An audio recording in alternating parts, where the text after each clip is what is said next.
Welcome to Suman TV. Diabetic patients ఏం తినాలి, ఎలా తినాలి, వాళ్ళు తీసుకోవాల్సిన ప్రికాషన్స్ గురించి మనం చాలాసార్లు మాట్లాడుకున్నాం. అయితే ఇవాల్టి టాపిక్ వచ్చేసి ఓట్స్ అందరూ తింటూ ఉంటారు. మరి ఆ ఆరోగ్యానికి ఎంతవరకు మంచిది, ఏ విధంగా తినాలి అనే విషయాల గురించి చర్చించేందుకు మనతో పాటున్నారు ప్రముఖ physician, diabetic specialist doctor Kiran గారు. వారితో మాట్లాడి మన విషయాలు తెలుసుకుందాం. నమస్తే సార్. నమస్తే మేడం. సార్, నిజంగానే ఓట్స్ అందరూ తింటున్నారు. డైట్ కోసం తింటున్నారు, డయాబెటిక్ పేషెంట్స్ తింటున్నారు, అందరూ తింటున్నారు. ఇష్టపడి తింటున్నారు. ఇష్టపడి ఆరోగ్యం కొందరు కోసం. ఎక్కడో ఒక చోట కొందరు కష్టపడి తింటున్నారు. ఎస్, అన్నీ రైట్. కానీ అది తినే రైట్ వే ఏంటి, దాని గురించి అసలు ఎలా తినాలి? బయట మనం మెయిన్గా ఈ మధ్య చూస్తున్నాం ఇన్స్టెంట్ ఓట్స్ అని. సో వాటి గురించి కూడా కొంచెం క్లుప్తంగా చెప్తారా? సో ఇప్పుడు ఏమైందంటే అమ్మా, ఓట్స్ ఈ చిరుధాన్యాల గురించి మనం మంచిదని చాలా కాలంగా చెప్తూ వచ్చాం. సో చాలామంది జనాలకు చిరుధాన్యాలు అనేటివి అలవాటు కూడా అయినాయి. బాగుంది అంతవరకు. బట్ ఎప్పుడైతే జనాభా అలవాటు అవుతుందో ఈ మార్కెట్లో ఏంటంటే అమ్ముడుపోవటానికి ఎటువంటి వస్తువులు అమ్ముడుపోతాయి అనేది ఒక రీసెర్చ్ ఎప్పుడు జరుగుతూ ఉంటుంది కమర్షియల్గా. ఇప్పుడు ఎట్లా కొలెస్ట్రాల్ లేని ఆయిల్ లేదా డయాబెటిక్ రైస్ అని, అవును, అంటే కాస్త వెల్ల ఎక్కువగా పెట్టగలిగి ఈ పేరు పెడితే కొనేవాళ్ళు కొంటూ ఉంటారు అనమాట. సో వీళ్ళకి ఎప్పుడు కూడా అవకాశం కోసం వెయిట్ చేస్తూ ఉంటారు. సో ఇప్పుడు ఈ రెడీమేడ్ ఓట్స్ దొరకటం, ఒక 2 మినిట్స్లోనో లేదా 5 మినిట్స్లోనో ఉడకబెట్టుకొని ఈజీగా తినేయచ్చు అనేటివి అందుబాటులోకి రావటం ద్వారా, ప్లస్ అవి ఈజీగా దొరుకుతున్నాయి కూడా. మీరు లాస్ట్ మినిట్లో ఆన్లైన్లో బుక్ చేస్తే 2 మినిట్స్లో 5 మినిట్స్లో ఇంటికి తెచ్చి చేస్తున్నాడు. మీరు 5 నిమిషాలు వేడి నీళ్ళు పోసేస్తే రెడీ అయిపోతున్నాయి. సో డాక్టర్ ఓట్స్ తినమన్నారు కాబట్టి ఓట్స్ కూడా తినేసాం కాబట్టి ఒక పని అయిపోయింది. అలా కాదు. బేసిక్గా మనం ఎందుకు ఓట్స్ తీసుకుంటున్నాము అంటే వాటిలో ఒక గ్లైసెమిక్ ఇండెక్స్ అనేది తక్కువ ఉంటుంది కాబట్టి. అంటే మనం తిన్న ఆహారం టైం తీసుకొని మెల్లగా అరుగుతూ జీర్ణం అయిన తర్వాత, జీర్ణం అవుతుండగా షుగర్ లెవెల్స్ అనేటివి తక్కువగా స్లోగా పెరుగుతాయి అనేది ఇక్కడ పాయింట్. తిన్న వెంటనే ఒక్కసారిగా షుగర్స్ పెరిగాయి అనుకోండి, పోస్ట్ పాండిల్ ఎక్కువ అవుతుంది. అప్పుడు వాటిని హై గ్లైసెమిక్ ఫుడ్ అంటాం.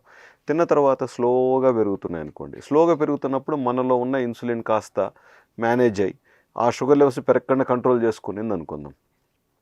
సో షుగర్స్ పెరగకుండా ఉంటుంది. ఈ ఫుడ్ని కూడా మనం లో గ్లైసెమిక్ ఫుడ్ అంటాం.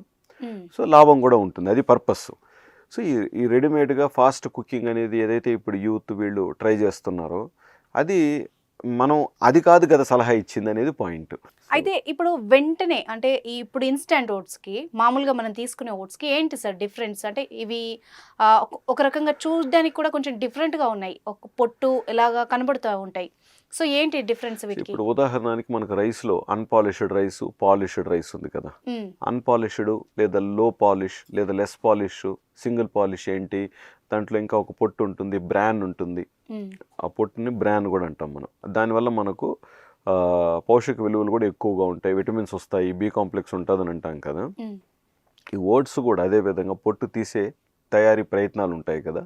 వీటిని కట్ చేయటాలు కానీ, వీటిని అటుకుల్లాగా నలపటాలు కానీ ఇలాగా ప్రాసెసింగ్ జరుగుతాయి అన్నమాట. సో ఈ ప్రాసెసింగ్ చేసేటప్పుడు మళ్ళీ మనకు దాంట్లో ఉన్న కొన్ని పోషక విలువలు తగ్గిపోవటం, ఇది ఈజీగా అరగటానికి ఇవన్నీ ఈ ఇండస్ట్రియలైజేషన్ జరుగుతుంది కదా అంటాను. అంటే దాని ఒక ప్రాసెస్ మారిపోతుంది. సో మనకి ఎంతవరకైనా కూడా వాటిని యాజ్ ఇట్ ఈజ్గా తక్కువ పాలిష్ పట్టినవి మనం తీసుకుంటున్నప్పుడు వాటిని పద్ధతిగా నానబెట్టి కొంచెం వాటిని ఉడకబెట్టుకోవటానికి ఒక 10 నిమిషాలు ఆలస్యమైనా సరే ఇలా తీసుకోవటం ద్వారానే మీరు యాక్చువల్గా అనుకుంటున్న చిరుధాన్యాల వల్ల వచ్చే లాభం, ఫలితం పొందగలుగుతారు. ఇప్పుడు ఈ క్విక్గా ఈజీగా చేయటం వల్ల ఏంటంటే మళ్ళీ మనకు ఇప్పుడు నూడిల్స్ తింటే, క్విక్ నూడిల్స్గా తీసుకుంటే ఎటువంటి మీరు ఆహారం రైట్ కాదనుకుంటారు, లేదా వైట్ రైస్ కానీ ఈజీగా మనం ఇప్పుడు జంక్ ఫుడ్ తీసుకుంటే ఎలాంటి అంటే మంచిది కాదని భావిస్తారో చివరికి అది కూడా అలాంటి ఫుడ్ అయిపోయింది కదా అనేది మన భావన. సో మనం తీసుకుంటున్న బ్రెడ్కి, వైట్ బ్రెడ్కి, లేదా తేలిగ్గా ఉన్న బ్రౌన్ బ్రెడ్కి, బిస్కెట్స్కి, తర్వాత క్విక్ మీరు అంటున్న ఇప్పుడు ఓట్స్కి అప్పుడు డిఫరెన్స్ ఏముంది అంటే ఎనర్జీ వస్తుంది, కాస్త షుగర్ లెవెల్స్ మనకు ఏ ఫుడ్ తీసుకున్నా కూడా చివరికి మనకు కావాల్సింది గ్లూకోజే, బ్రెయిన్కి కానీ కణాలు మనకు పనిచేయడానికి. సో అది వస్తుంది. బట్ మన ఆశయం, లక్ష్యం ఏదైతే చిరుధాన్యాలు తినటం వల్ల మనం లాభపడతాం అనుకుంటామో అది కూడా రావాలి కదా.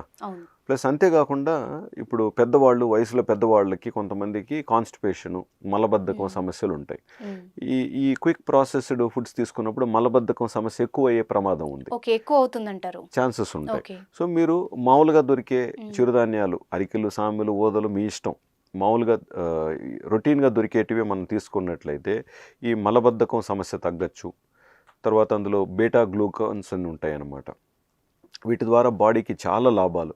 సో మనకు గుండెకు మంచిది, అంటే హార్ట్ అటాక్ రాకుండా మనకు హెల్ప్ చేసే ఛాన్సెస్ ఉంటాయి. అదేవిధంగా మనకు ఊపిరితిత్తులకు కానివ్వండి, అదేవిధంగా మన ప్యాంక్రియాస్కి, అదేవిధంగా లివర్ మీద కూడా లోడు పడదు. ఇప్పుడు హై కార్బ్ ఫుడ్ తీసుకున్నప్పుడు లివర్కి లోడు పడుతుంది. సో ఈ ఫ్యాటీ లివర్ ఉన్న వాళ్ళకి ఈ లివర్ మీద లోడు పడే వస్తువులు ఆహారాలు కరెక్ట్ కాదు. సో లివర్కి తేలిగ్గా ఉండేలాంటి ఆహారం ఏంటి అనుకున్నప్పుడు కూడా మళ్ళీ మనకు న్యాచురల్ ప్రాసెస్లో దక్కినేటివే మనకు బెటర్ అన్నమాట. చాలామంది కంప్లైంట్ చేస్తూ ఉంటారు, అవును. సార్ మనకి ఈ మధ్య వండటానికి నాకు టైం పడుతుంది, లేదా తిన్న తర్వాత నాకు అరగట్లేదు, మెయిన్ గా లేదా ఇదే చెప్తా ఉంటారు పెద్దవాళ్ళంతా, అందులో డయాబెటిక్ పేషెంట్స్. మరి వాళ్ళకి తప్పించుకోవాలన్న ఇది ఉంటుందో లేకపోతే నిజంగానే వాళ్ళకి డైజెస్ట్ అవ్వదో కానీ మెయిన్ రీజన్ ఇదే చెప్తారు, మాకు అరగట్లేదు. అది ఏ విధంగా వాళ్ళు కన్జ్యూమ్ చేస్తే వాళ్ళకి బెటర్ అంటారు? ఎస్. సో ఈ అరగట్లేదని, లేదా పలాంది తింటే నాకు వేడి చేస్తుంది, నాకు సెట్ అవ్వట్లేదు అంటుంటారు. క్వాంటిటీ తగ్గాలి అక్కడ. ఉమ్, ఇప్పుడు మనం రైస్, ఉదాహరణకి ఇంత రైస్ తినగలిగాం అనుకోండి, మనం ఓట్స్ కూడా అంతే తిన్నాం అనుకోండి, అప్పుడు డైజెషన్ కష్టం అవుతుంది. సో ఓట్స్ తీసుకునేటప్పుడు క్వాంటిటీ తగ్గించాలి ఓట్స్. సో క్వాంటిటీ తగ్గించినప్పుడు ఈ మిగతా క్వాంటిటీకి మళ్ళీ మనకు వెజిటబుల్స్ అంటే కూర రూపంలో ఎక్కువగా తీసుకున్నట్లయితే ఇవంతా సెట్ రేట్ అవుతుంది. ఉమ్, సో దానికి కావాల్సిన ప్రాసెస్ మనం ప్రాపర్గా పాటించినట్లయితే డెఫినెట్గా ఇప్పుడు ఓట్స్కి ఎవరైతే అలవాటయ్యారో దాంట్లో ఉన్న లౌక్యాన్ని అండర్స్టాండ్ చేసుకొని ఏ విధంగా చేసుకుంటే ఏ కూరతో తింటే బాగుంటుందని రుచి అండర్స్టాండ్ చేసుకుంటారో వాళ్ళకు ఓట్స్ తినకపోతే ఉమ్, తృప్తి, అసంతృప్తి, సంతోషం కూడా అనిపించదు. ఉమ్, వాళ్ళకి ఓట్స్ ఇలాంటివి తిన్నప్పుడే తృప్తిగా ఫీల్ అవుతారు, హ్యాపీనెస్గా ఫీల్ అవుతారు అనమాట.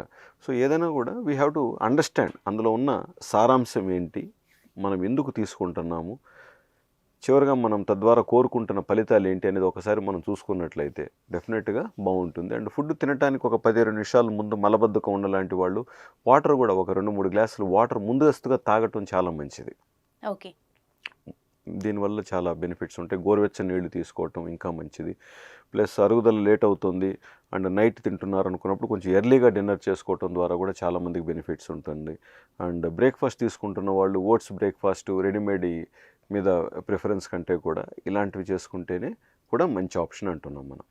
Right, thank you very much sir. నిజంగానే డాక్టర్ గారు చెప్పినట్టుగా మీరు ఓట్స్ తింటున్నట్టయితే ఏ విధంగా చేసుకోవాలి, ఎంత మోతాదులో తినాలి, ఏ విధంగా కన్స్యూమ్ చేస్తే దాని ఫలితం మీకు దక్కుతుందన్న జాగ్రత్తలు మీరు పాటించండి. Thank you.